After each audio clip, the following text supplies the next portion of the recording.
So what did Mama Sarah do to you? She punched me. Ouch. I don't care because I have to tell the truth. This is Nathaniel Burton, who spent years pleading for help to escape his mother, Sarah Safranek's immense abuse. Tragically, months later, his worst nightmare ultimately turned into a reality. He died 2 days ago because he was suffocated. Okay? Don't say he was never suffocated. Your son died because of the Well, I'm saying I didn't Sarah. take that. It all started with a 911 call made by Bryan Burton, reporting that his son, Nathaniel Burton, was unresponsive. Nathaniel's mother, Sarah, backed up his claim. Yet, soon enough, the case took a drastic twist when statements from family members finally brought Sarah's spine-chilling secrets to light, one she had been hiding for years. Nathan has told me several times. Mama comes in, puts a pillow over his face. He's also said she jumps on him, and she's a big woman. He said sometimes she got a blanket around her and she leans on him. He was terrified to be there with her. He said, I can't breathe, Grandma. She won't let me breathe. In this heart-wrenching case, you will witness how a mother's psychological turmoil and dark secrets gradually fueled her disturbing obsession to kill her own child. She grabbed my neck and she underwater. And what did you do? I holded myself up as hard as I can. Nathaniel lived with his parents and two half-sisters in Oregon, Illinois. What appeared to be a happy family was merely an illusion. The reality was something far darker. It all began in the early morning hours of February 17, 2021, when Bryan made the 911 call. When the authorities arrived, they found Sarah already performing CPR on Nathaniel. After several attempts to resuscitate him, they rushed him to the hospital. Tragically, hours later, Nathaniel was pronounced dead.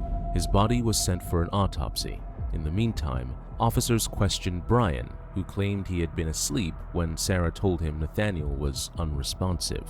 He insisted he knew nothing else, and Sarah stated the same, but the detectives were certain something wasn't right. The following day, the autopsy results came in, and the findings were beyond shocking, leaving detectives with more questions than answers. But instead of questioning Nathaniel's parents, they decided to focus on the other family members. Detectives first bring in Nathaniel's paternal grandmother for questioning. However, for the first time in a while, they are about to get a different side of the story, one they didn't expect. It is important to note that the family members' faces have been obscured for privacy reasons.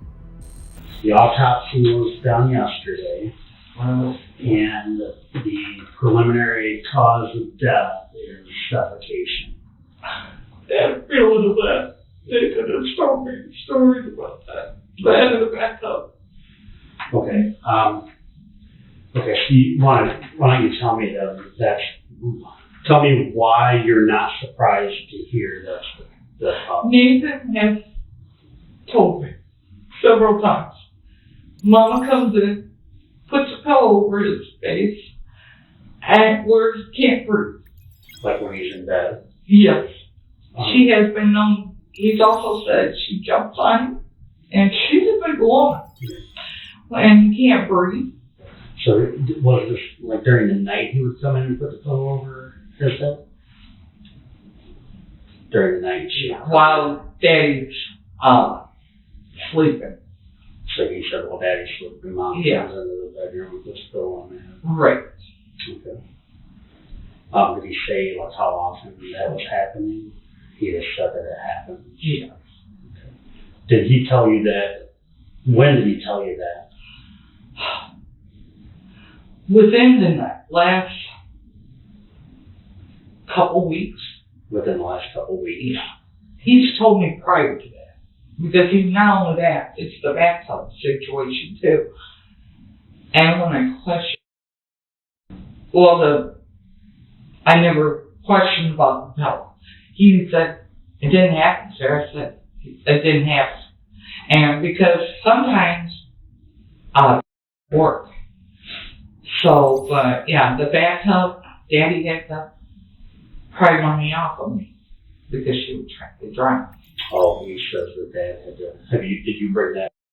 Yes. So what And he pulled her off, but I don't know how often. So yeah, I had to pull her off. That was in the bathtub? Yes. He had to pull her off when she was holding him under the water in the bathtub. And then when was it, back in last year? Nathan was going to spend the night with me, and because he took, I didn't know why, but then I was in the bathroom with Nathan, black and blue marks, and I went flying out. Where were the black and blue marks? All over his back. I don't know if this has anything to do with it, but I got him on Friday night last week, and I had him for the weekend. Friday night, he would not sleep. I put him to bed. He just wanted to lay with me and cuddle. Okay. Any movement, he got freaked out. I said, "What's wrong?" "I'm scared." But he didn't elaborate what he was scared of. Did you say what you're scared of? I tried that. He goes, "I don't." But then, that's when that weekend, same weekend, he said, "I like school. I just don't want to go with her." And this was just this last week? This last weekend. When did he come back to them then? On Sunday. On Sunday. I kept him from Friday to Sunday. So just over this last weekend, on Friday night, he tried to get him to go to sleep. He wouldn't go to sleep at any time. There was any movement, he would jump. Right. I had told him. And Sarah goes, "No, that's not true because he sleeps all the time." Well, I've had times when he doesn't sleep all night. It was bad Friday. Wouldn't sleep, and he said it was because he was scared. Right. And he just wanted to cuddle. So I did. Are the ones with the pillow? Like it happened a lot where she would come into the bedroom. He said, "I can't breathe, Grandma. She won't let me breathe." And he said that happened several times, and then she would also sit on him to make it so he couldn't breathe. Well, Derek's never wanted it. Never, ever. Why do you say that? What makes you say that? She kept giving him away. And I don't know, she told me sometimes she never did want Nathan. She just kept him because. So she's told you herself, I never wanted this him. was a while back. Was DCFS told about that? We would report everything and they'd blow it up. I had called the hotline. They told me if it's not seriously injured or hospitalized, they couldn't do nothing. And my understanding, grandparents doesn't have no rights. Well, anybody can make a report, but I know a lot of people, they get frustrated if they feel like they're making reports and nothing's being done. Yeah. Do you think you called that time, or you're not sure? I called quite a few times. Okay. Nathaniel's grandmother seems completely shaken as she provides disturbing insights into the environment Nathaniel lived in. Her statement not only undermines his parents' claims, but also reveals that the child was a victim of prolonged abuse. Back in 2018, after Nathaniel informed his grandmother about the abuse, she proactively reached out to DCFS. Despite reporting the abuse for nearly 2 years, no action was ever taken. Each time, the case was closed due to a lack of evidence, leaving Nathaniel under his mother's care. This highlights the utmost systemic failure to protect the one who needed it the most. Grandmother's tone clearly reflects the emotional burden she carries, knowing the tragedy could have been avoided. Now, the detective decides to bring Sarah in for questioning. Equipped with compelling details, the detective also holds a clinching piece of evidence strong enough to shatter Sarah's carefully crafted facade into pieces. Okay, Sarah, I know what happened that night. Okay? I feel bad for you that it happened, but I know what happened.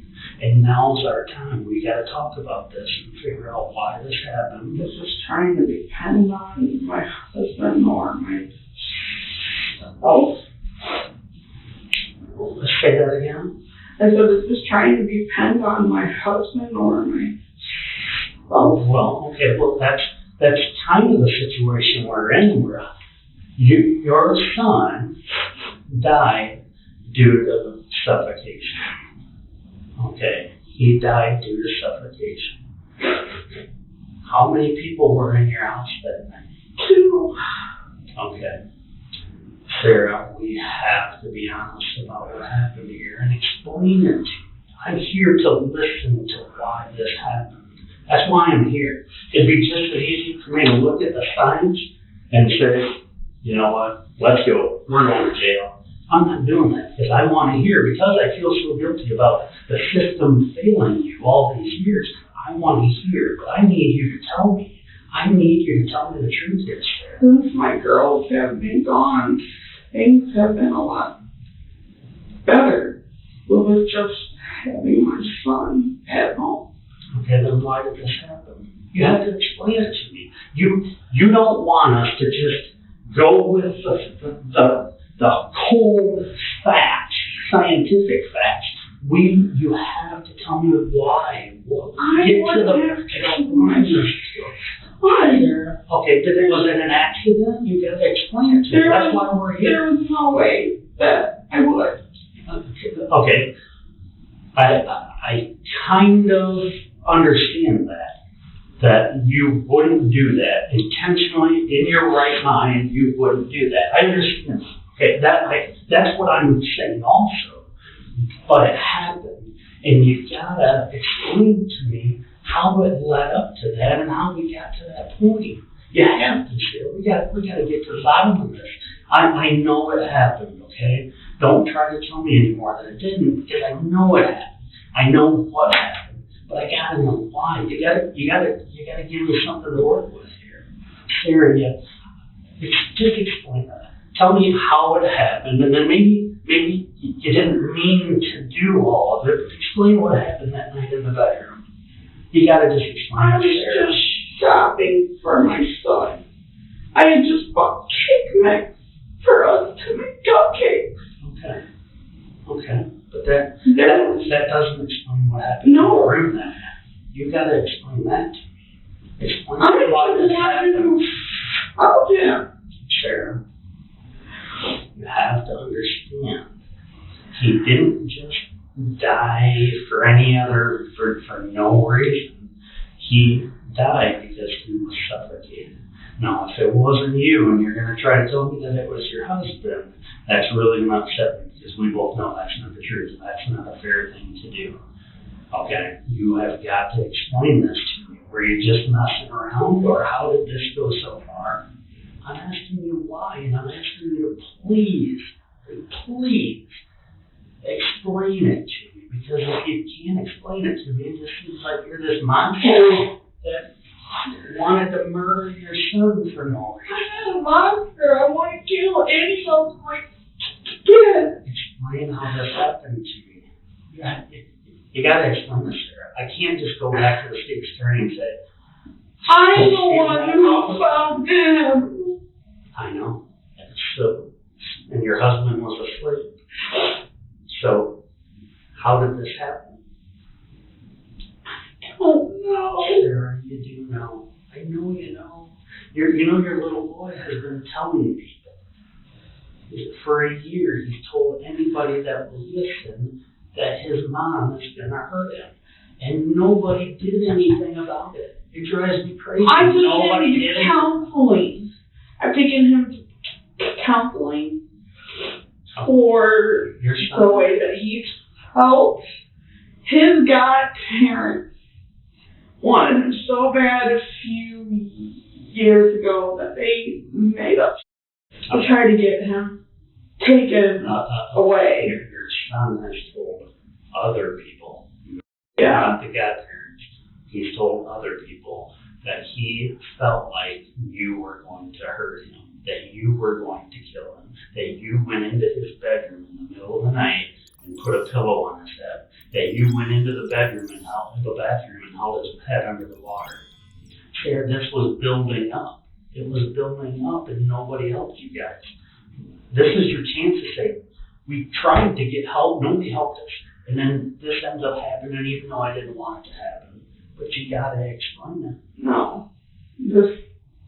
I did not kill her. Who did? Your husband? I know. How many people were in the house? Just us. So if you're telling me your husband killed him? He was murdered? He wanted to kill them. I don't see that. I mean, he gets angry a lot, but I don't see that.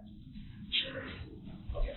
Well, let's listen to this scenario that we have going on here. So, for the last at least maybe 10 months, your son has told pretty much anybody that would listen that he's afraid that his mom is going to hurt him.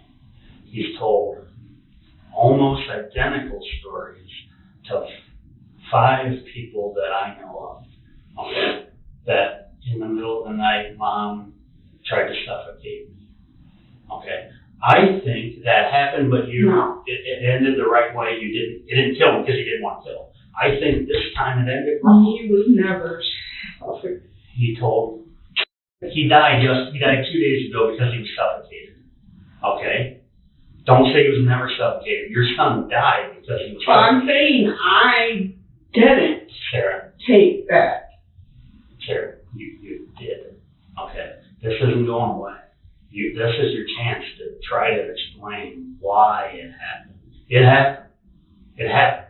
I got it right here from the doctor that did the autopsy today. Your son was suffocated. The body shows certain signals depending on how you died. Your son was suffocated. Okay?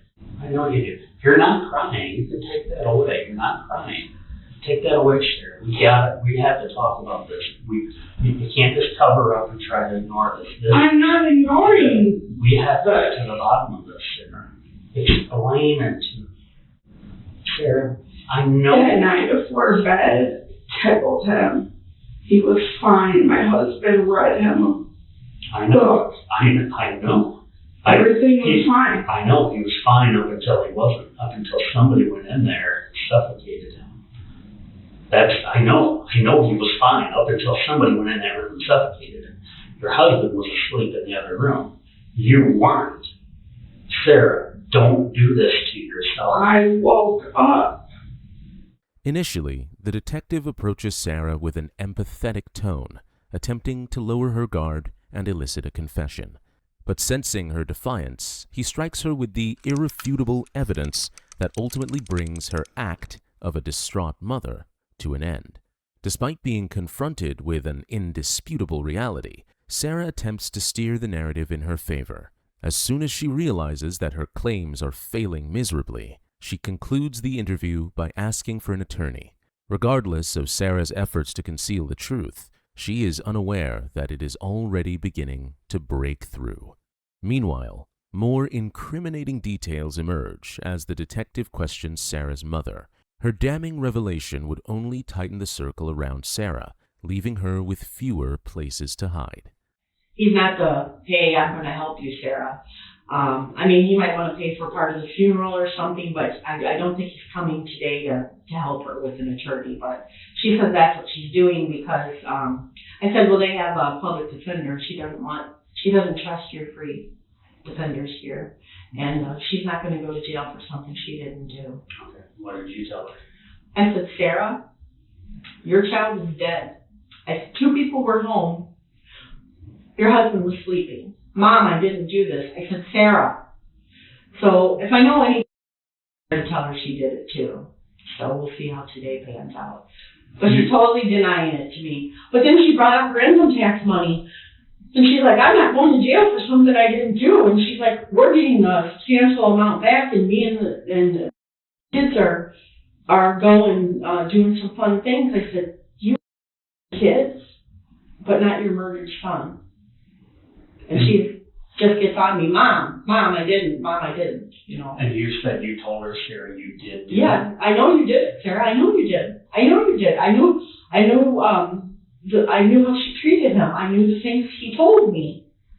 I knew how afraid Nathaniel was to be in that house with her. I knew when I called DCFS last year trying to get him out of that house, and they didn't do anything. And Nathaniel told them about the bathtub, about smothering him, and they didn't take him seriously. So my hands were tied with, anything else I could do, except for, bring him to the house as much as I could. I love Sarah, but I'm furious, man. That's my grandson. And you're furious because you believe she killed her son. You know what? I knew she did it before the coroner called and told me he was suffocated. I knew it. I was feeling bad because I was judging her that she did it. I just know her mental, and I know her relationship with him. She has never bonded with him. It's been a long story. I don't know. Why don't we go ahead and let's start from kind of when. So she had the two girls already. Yes. How was she with them? When they were young, she was a good mom. She was a decent mom. She got overwhelmed, but she'd call for support, her sister or me, or I'd help her.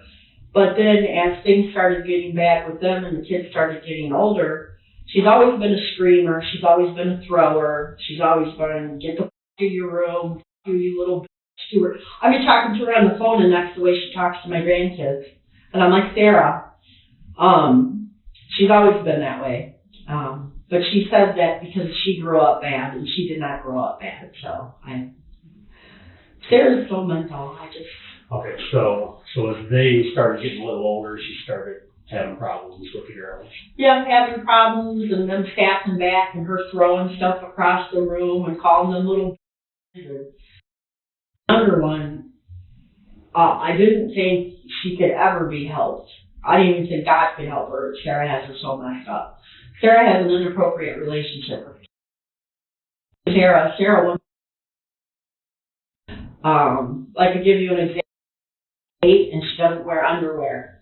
I said to Sarah, you're the adult. She's the child. When you're a kid, you wear underwear. You wear them. So when she would come to my house, out of respect for me, she'd wear them at her house. I thought, I don't have to wear them because Mom doesn't make me. I told Sarah, it's hard to help your kids learn the right way when their own mother's not doing it.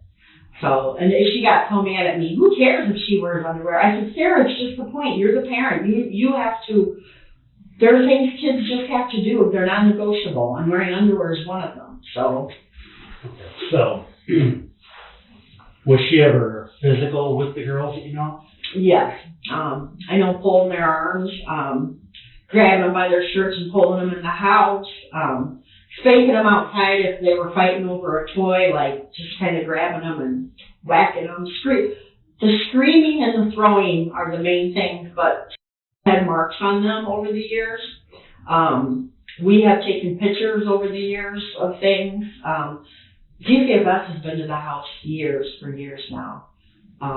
They just could never do anything. But I would mostly say between grabbing their clothes and throwing them in a room, throwing stuff at them mostly. Okay. I didn't get along with his mother. You're going to talk to her today. We do now. We communicate. We knew something was going to happen to Nathaniel. We knew it.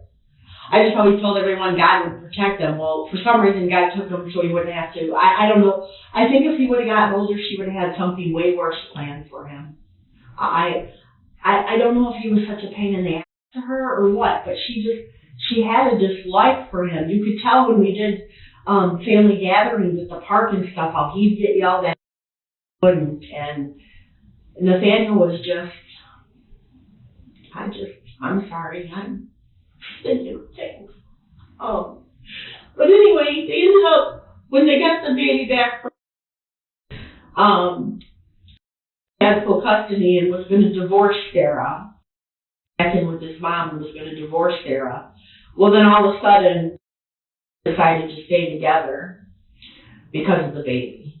And so I can't remember what point they got married. I don't remember if they were married. I'd have to look it up on my pictures. But so the only reason, because even last time I called DCFS, I told them, Even the judge said to me last time we went to court, well, doesn't she have her son home full time? And I stood up and I said, well, yes, she does, but only because her husband has full custody. She doesn't have any rights to him. Sarah's like, he doesn't need to know that. I said, he damn well sure does need to know that's the only reason that boy's in your house. So I've been an advocate for my grandchildren their whole life. I grew up, my mom was a bipolar drunk. My dad was my stepdad was a drunk. My mom put me in. Wonder why I'm okay? Well, it's God. And I am using all the hate for my kids right now to care about myself. And I have 4 girls, and I'll tell you what, the drama of it all. But Sarah has been, family members have quit talking to Sarah because she causes so much stress. Yeah. She's a negative person. And blame. She tells me she wouldn't be fat if we wouldn't have moved away from Papa years ago. Mm-hmm. Sarah's mother corroborates Nathaniel's grandmother's account, highlighting the trauma he endured before his tragic death. Her statement also reveals that he lived in constant fear due to the ongoing abuse. Sarah's mother's description also exposes how her fractured bond with Nathaniel led to a pattern of violence projected onto him. As she delves into further details, she sheds light on another critical piece of information that reveals a father's unforeseen betrayal. Sarah's so irresponsible. Monday was President's Day. Nathaniel started walking to school Monday, and the snowplow drivers told him that there was no school. That's how irresponsible she is. Most mornings he tells me he gets up and makes his own breakfast. Some days he can't find his boots, stuff a mom gets up and does for you. How did you find out about him on Monday walking to school? Sarah told me. And what did she say? I sent him to school. He didn't even have school. I felt bad. I said, you felt bad? Yeah, she didn't feel bad. Getting him up early, having him go out by himself. Okay, all right, so let's get into some of the things that you feared for his safety with his mom. What are some of the things that he said to you that made you fear for his safety? She tells me that she throws things. I'm scared to be home with her grandma. He says she's going to drown me in the bathtub. She tried one day. I said, I questioned him on that because I said, well, she's a big girl, Nathaniel. I said, are you sure that Mommy would do that to you? Well, she tried, but I fought, and she didn't, he said.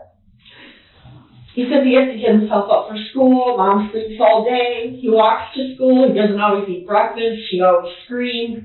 One day she hit me with a white stick. The girls have told me that there's a white stick she had used to hit him with that she doesn't hit them with. I've never seen it. Mom is mean, tells me to shut the f*** up, calls me stupid, sometimes because of my homework.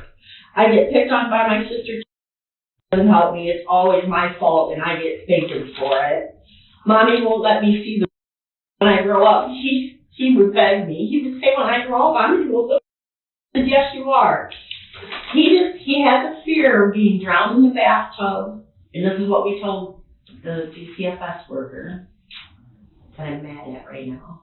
And about smothering him. Because I questioned the tub because I figured she's big, she could drown him if she wanted to. I just think she put the fear of God in him, Okay, what about smothering? How did he bring that up? He said, sometimes Mommy comes in the room and she sits by me like she's smothering me. And I said, what do you mean? He said, sometimes it's a pillow. He said, sometimes she's got a blanket around her and she leans on him. And I said, well, do you get up? And she's like, yeah, I get up and I yell. And so he was terrified to be there with her. He made comments that he thought she was going to smother him. Yeah, he told me straight up. He's like, she's going to smother me or drown me one day. I don't know if she's going to drown me in the tub or if she's going to smother me. I said, well, Mommy wouldn't do that to you, honey. I said, we love you. He's like, I don't know. And then, of course, he told me, we should pray to God. And he's been acting out because of behavior. He was at his grandma's house the weekend before, and he was acting out and being upset. And sometimes he'll beg me not to take him home. I don't want to go back to Mom's. Can you keep me? Can I go? Sarah would be like, you're not going to see the caught at him, and I was like, Sarah, people that love you, you want to see them. He said, well, I'm thinking about it, and I just thought all you had to do was put him in the car and drive away and be done with Sarah and just be done with all of it. But, Okay, so these things that Nathaniel told you, did you tell yes. and what does he say to that? Well, I don't know if that's true. You know, kids say things. I said, just don't say specific things like that. Maybe mom's mad at me or mom threw something, but mom trying to drown me in the tub or mom smothering me are two specific acts of ignorance. And so he kind of said, like, I don't know if that's true. He's like, no, he didn't do it. He didn't believe him. He didn't think he did. Well, I believe kids when they tell me. Because of how I grew up, I believe kids when they tell me stuff. So he said that the bathtub thing, and then that he also thought she was going to smother him because she would kind of sit on him and then she put a pillow on his head. Yep. Did he say where that happened, the pillow? In his room. Did he say like any more detail about it? Did he say? Just in his room, and he screamed, and he said he kicked, and because I said, you know, she's bigger than you, she could do that, and he's like, well, I would fight. He would tell me. Did he say how she would do it? Like any? He just mostly said sit on him. Well, she's a big girl, you know. She would like sit on him and like sit on the edge of the bed and mess with him and say act like she's smothering him. And that's not even a joke. And shutting off the lights, man, that's But you know what? She wasn't upset the next day. The next day they couldn't go to the house. They went to. I get a call from her. Her son just got murdered. Somebody just killed her son, and she called me to tell me, could you have your sister to post about Nathaniel off of Facebook? Half hour later, she calls me back and says, we don't want your sister here either. My sister lives in Tennessee, 11 hours away. Why are you worried today about my sister coming? Yesterday, she brought up to me she's going to lose her Section 8 and her food stamps. And I said to her, are you out of your mind? I said, your child is dead, and you're worried about where you're going to live and what you're going to eat? I'm hard on Sarah. I don't with her. She doesn't believe me. I don't. And today her dad's coming. I can't wait to hear what happens there. She doesn't care. Sarah is a big mouth, loud mouth, kind of person. She acts like she cares about God, but if you don't help her and you're not on her side, she's ignorant to you. Matter of fact, she just recently started talking to me, and that's why I was getting Nathaniel again this weekend, because I hadn't seen Nathaniel I haven't seen him in like 6 weeks. And she told me, if you ever talk bad about me again, I'm going to kick your. And I said to her, what the are you saying to your mother? I said, what, you and your 5'4", 400-pound body? I said, you know what, Sarah, I hate to ever have to hit you, but if you wanted to bring it on with me, I'd just knock you on the ground and walk away. I just thought, why would you say that to your mother, that you beat her? Oh, Sarah has told my 14-year-old daughter she would kill me if she wouldn't go to prison for it. Okay, so it's safe to say at this point you had no doubt that it was Sarah. I'm sick to my stomach. I literally threw up yesterday. I am sick knowing that my child finally did what we thought she'd do. How long have you kind of thought this was going to happen? Sarah's mother claims that all along, Bryan was aware of the abuse Nathaniel endured. Instead of helping him escape his mother's cruelty, he chose to remain silent. Tragically, despite confiding in those closest to him in hopes of getting effective help, Nathaniel received none.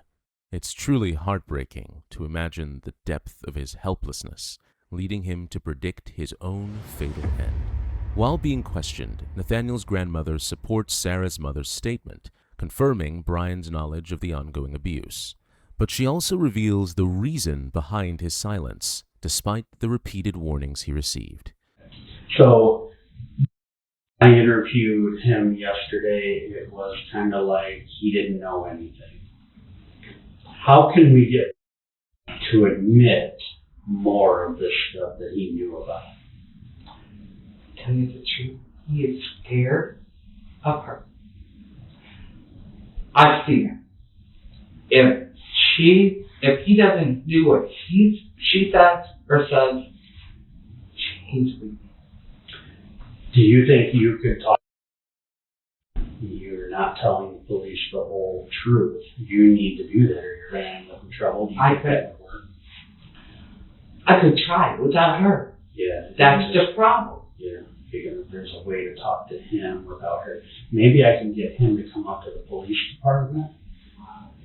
If here now, you think you can talk to him and get him to tell more of the truth without her around? I don't know. Would you want to try? I would try, but hopefully, I don't know, if he's got to come up here without her and he says I was here. You're worried about that? Yeah. Okay. Because she beats him. I have seen it at my house. Now, Nathan loves Daddy. And I have never seen, he gets angry. He's a dad. But to beat him? No. Yeah, has Nathan ever said I'm afraid of Dad? No.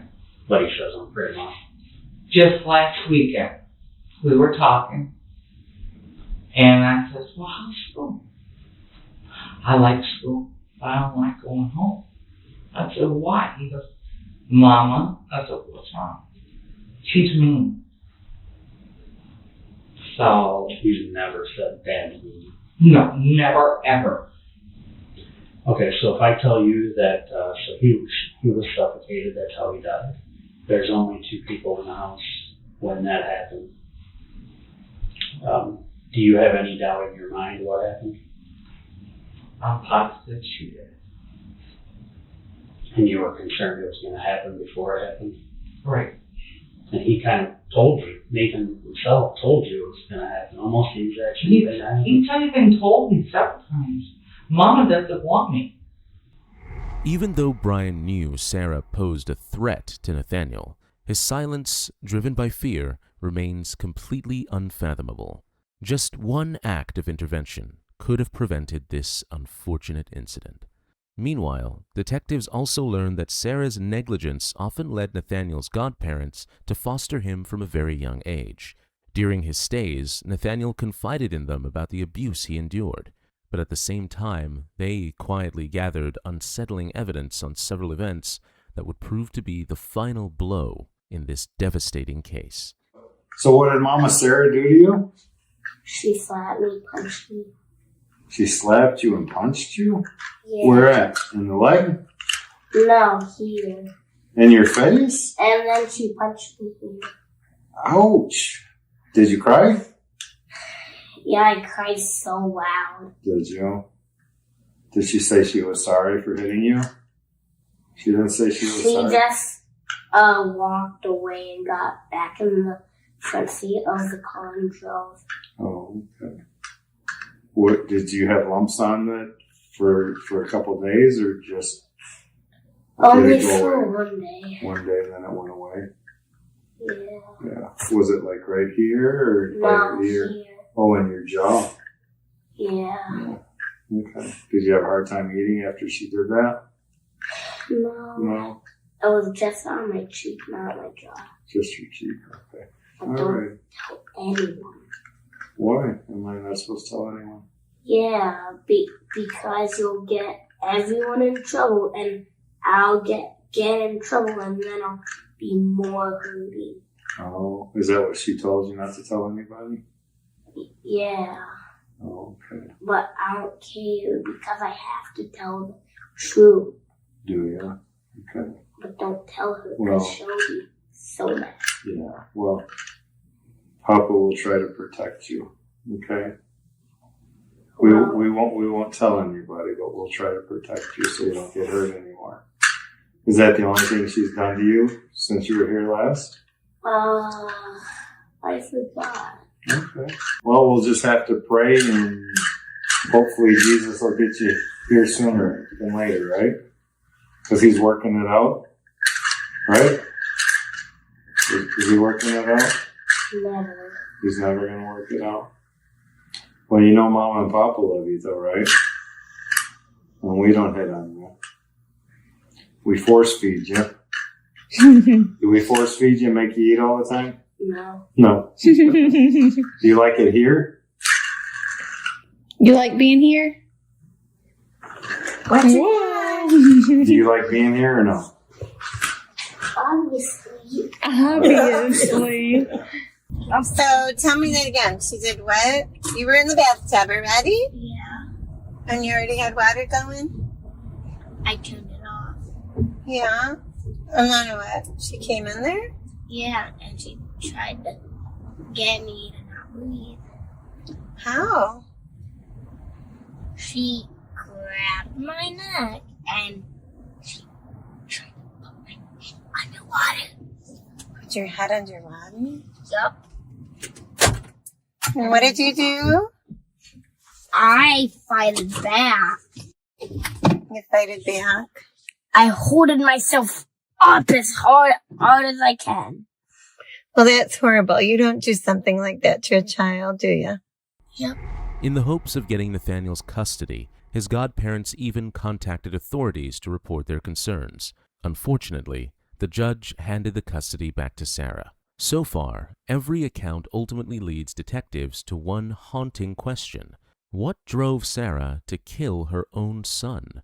Yet, the answer would soon come to light as more details continue to unfold. Now, as Nathaniel's godmother steps in, she shares more troubling details from different occurrences, giving the plot a far darker turn. He had a cut on his tongue, and they actually told us that somebody cut his tongue. I don't know if the girls or somebody cut his tongue. He also had a lump on his head. I don't know if that was from the girls or from Sarah, but he had. How old was he at the He was time? 5 months old. Okay. He was 5 months old. They also told us that the daycare had even told them that he had no signs of bonding with anyone. He was showing signs of neglect. There was a disconnect with, he had just never bonded with anyone. There was emotional, signs of neglect because of that. You know what the care was? I don't know that day. I mean, with my girls and myself, he didn't lack for any attention whatsoever. But he would just scream and scream when he wanted his bottle. He just screamed like he was never going to eat again. And I'm trying to hurry and get a bottle together because I nursed all my 5, but I didn't know. He had night terrors for at least a month. He would wake up in the middle of the night just screaming and screaming and screaming, and we had to calm him down. We were like, what are you doing? I saw people do this on the movie. We're like, what movie? And that's when he was doing things that were inappropriate. And he said the movie that was in the television. I'm like, where is my... And that's what we called them. And he called us Mama and Papa. Because we didn't want him, getting confused, and they didn't want him calling it. We weren't going to have him call us Mommy and Daddy or something. But we have him from 5 months old. He's got to call us something. So we're Mama and Papa. So he's doing these weird things, and he said it was on the movie. He thought there were naked girls dancing and putting things in their private. So, anyway. He was scared.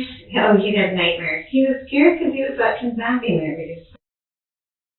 Screaming and having nightmares of a clown eating his face off because they let him watch it, which I didn't even know what that was. We don't watch stuff like that. He told us while riding in the car that he watched a movie with naked girls showing their DPs and butts, doing sexy things. He and the girls watched it at after dinner time. And say, you want to pick him up? You can see him. I said, what about preschool? She goes, oh, that's okay. I'm not really worried about it.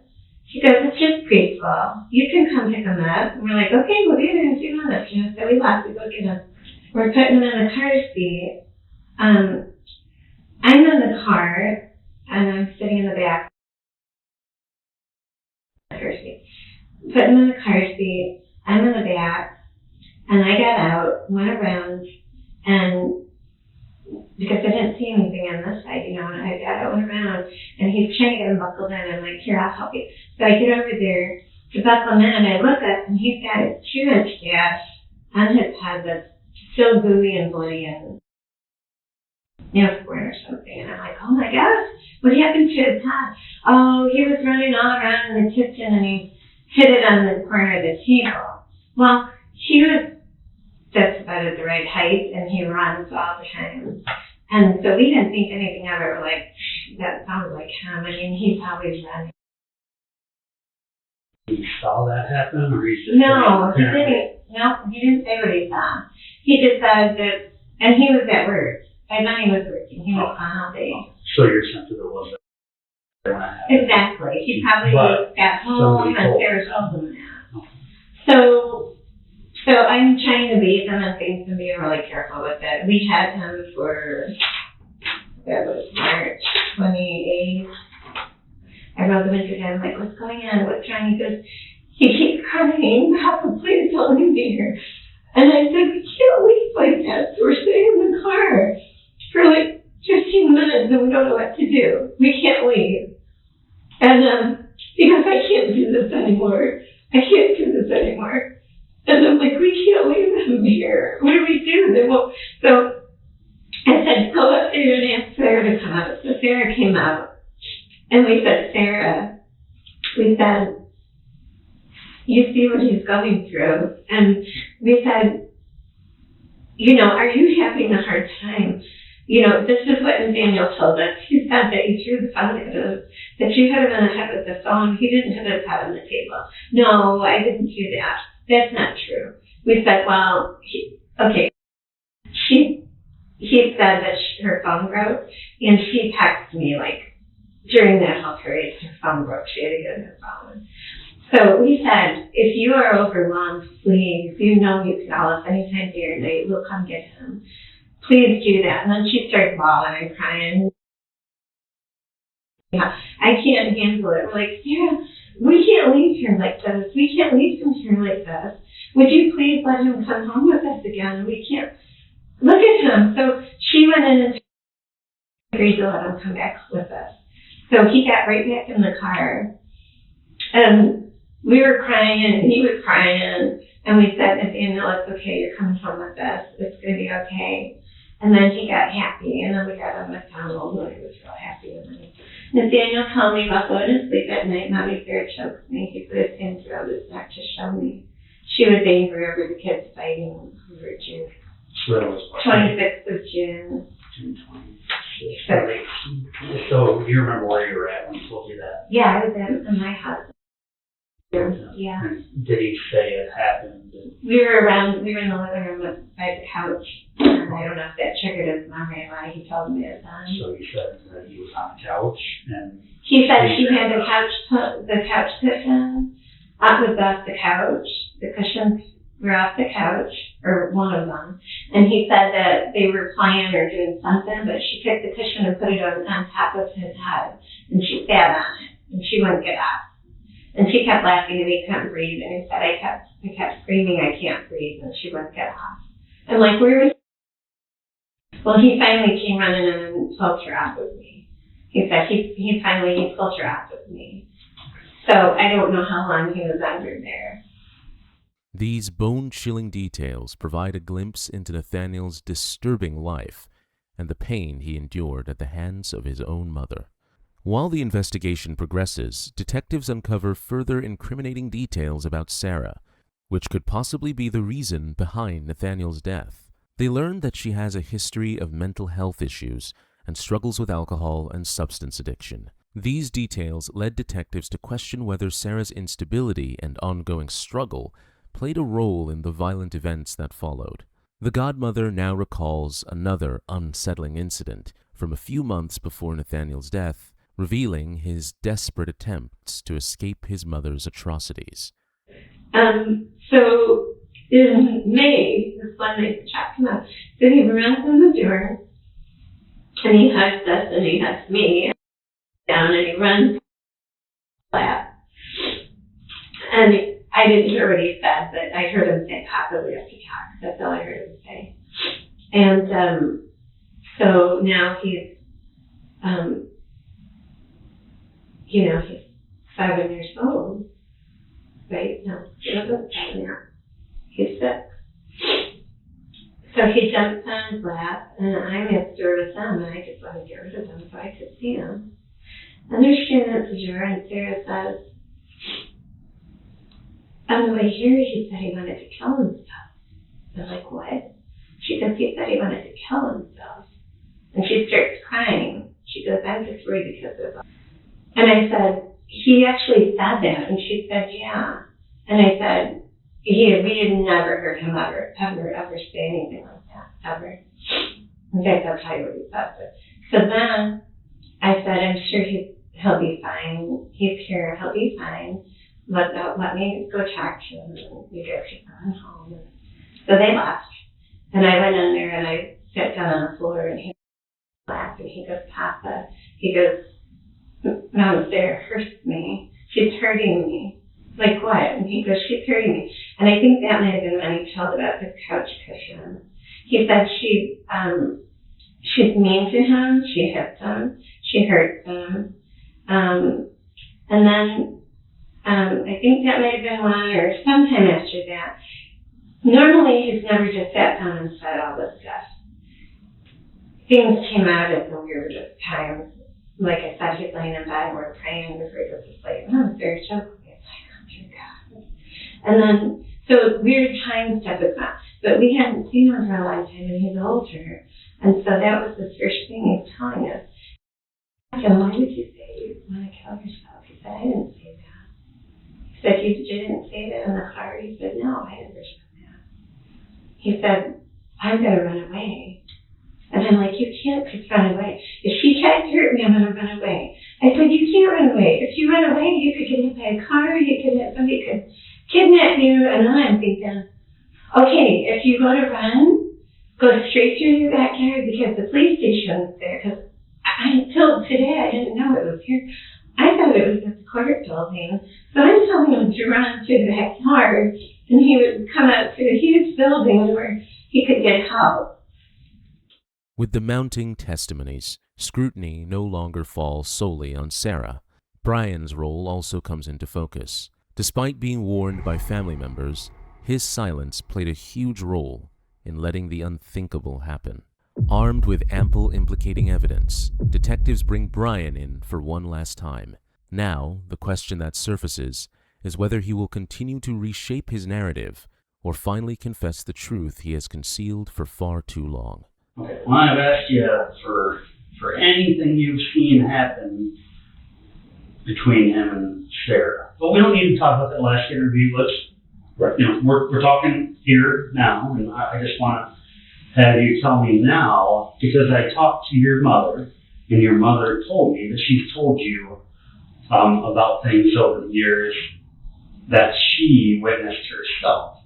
So I know you at least know about that, but I know there's other things that you've seen over time, and you've had more time to think about it right now. And you said maybe that day when I first talked to you, it was so soon after you didn't have a clear head. Is that what you're saying? I still don't have a clear head, but try to remember.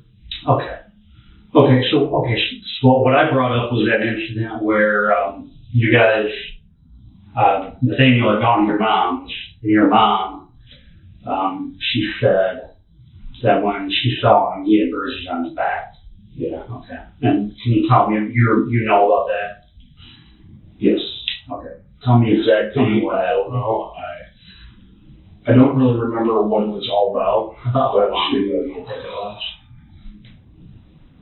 was maybe a couple years back?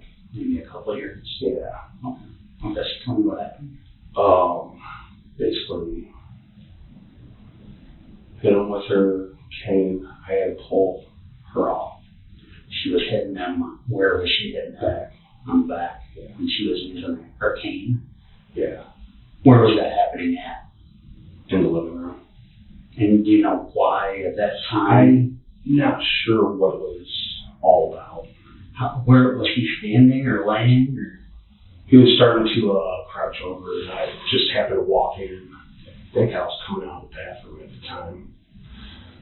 And I literally had to pull her off. So she was hitting him with the cane in the back, and you grabbed her and made her stop. Yeah. When you first came out and you saw, did you say something first? At first, I was like, what the hell? And I didn't even ask questions. I just jumped in the middle. Okay. So, what was Nathaniel saying or doing while she was hitting him back? Please stop, please stop. And what was she saying? I don't remember if she said anything, but I knew she was upset about something. What? I don't remember what it was all about. I don't remember what happened.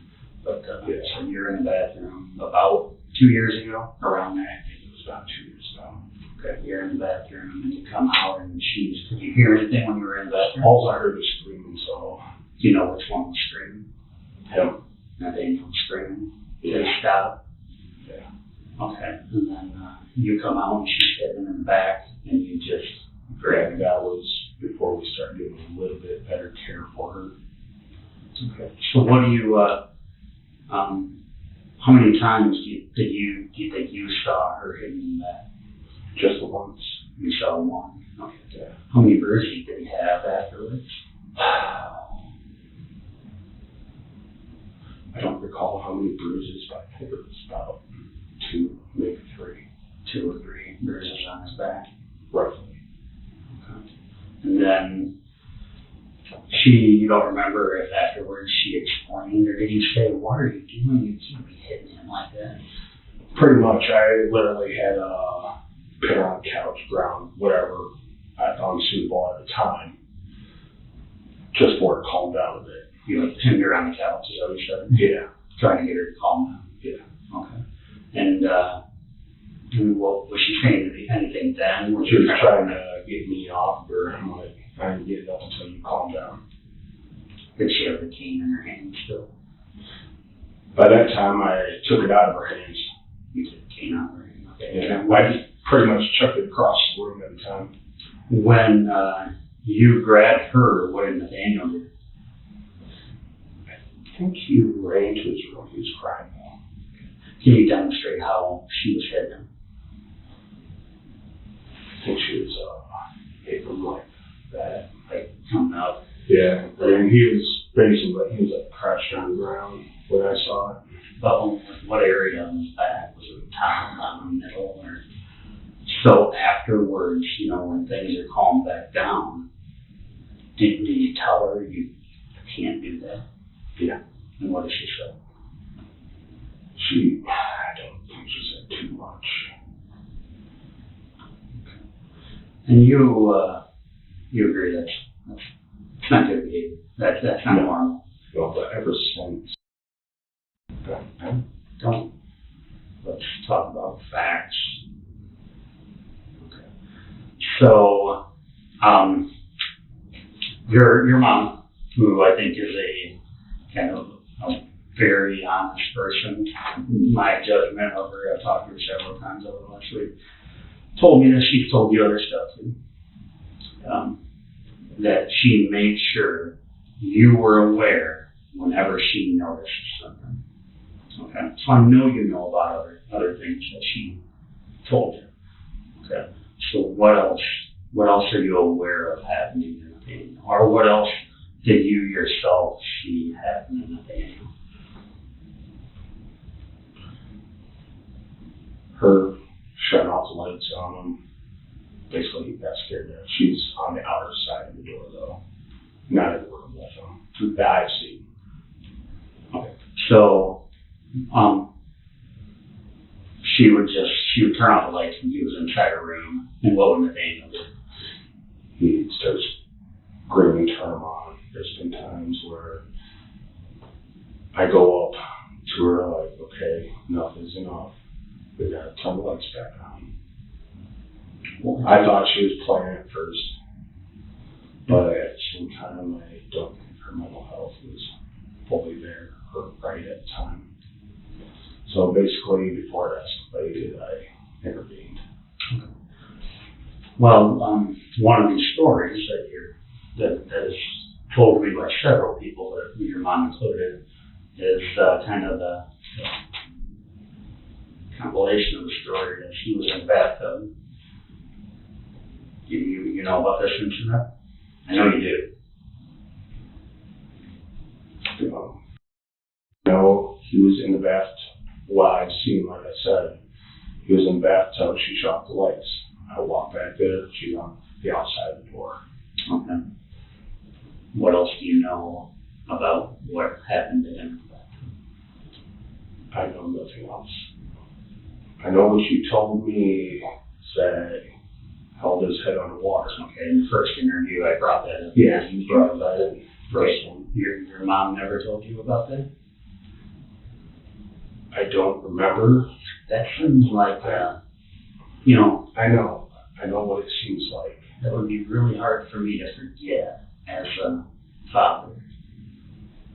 And you're telling me you forgot. Because you don't think your mom's a liar. I'm not saying she is. Okay.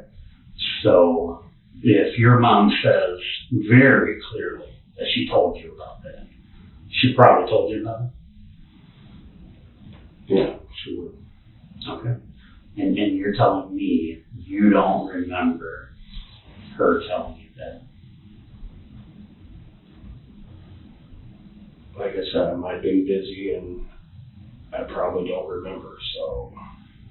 Okay, but the things that people have told me here where it counts, everybody's telling me the same thing. I haven't heard any outlandish, things that aren't backed up by somebody else in here. Right. It's all the same stuff in here with everybody I've spoken to. And like I told you, everybody in this whole situation has told me everything. But you. That's what's troubling me too. The person that was closest to this situation doesn't want to tell me anything. I can't believe that little boy was reaching out to everybody else.